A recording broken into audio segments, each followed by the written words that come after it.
Very good, it is much more than expected. 3 times what was proposed by the United States and 10% more than what was proposed on the day of liberation.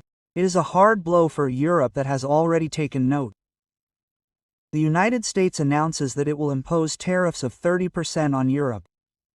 Note that it has also said the same amount for Mexico, and the market expects a very complicated Monday, where the trade war is the key element that is beginning to gain ground. Ground that is beginning to gain strength in an environment, in a scenario where Donald Trump has already sent letters of 35% tariffs to Canada, and where Europe expected to negotiate and have more success in trying to contain Donald Trump's desire to increase trade turnover, the turnover of that, or the reduction of that trade deficit with Europe.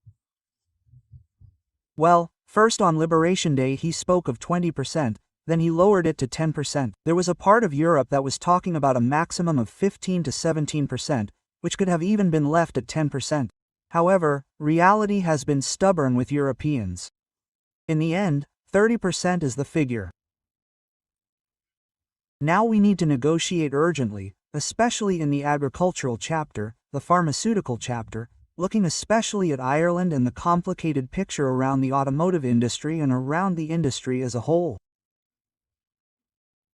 Ursula von der Leyen, as I say, has already said that she is taking note on Twitter. The European president has expressed on social networks that it is a complicated situation that could even break supply chains. In the transatlantic as a whole, that is, in the entire movement of supply chains going from Europe to the United States and vice versa. It is expected that Europe will make a move to implement a similar tariff measure, identical to the one expressed by the United States, so the trade war, far from being gone, is very much present. In Mexico, as I was saying, the tariff is the same as the European Union's, at 30%, which is also well above what Claudio Sheinbaum was proposing and understanding, and Mexico, right?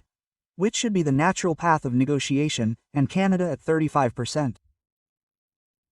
Monday is expected to be very lively in the markets, after seeing that there is no movement towards recovery after the break, but rather, from August 1st, either something changes, or the situation in international trade is going to be extremely complicated, especially for Europe, which is being hit hard by this movement.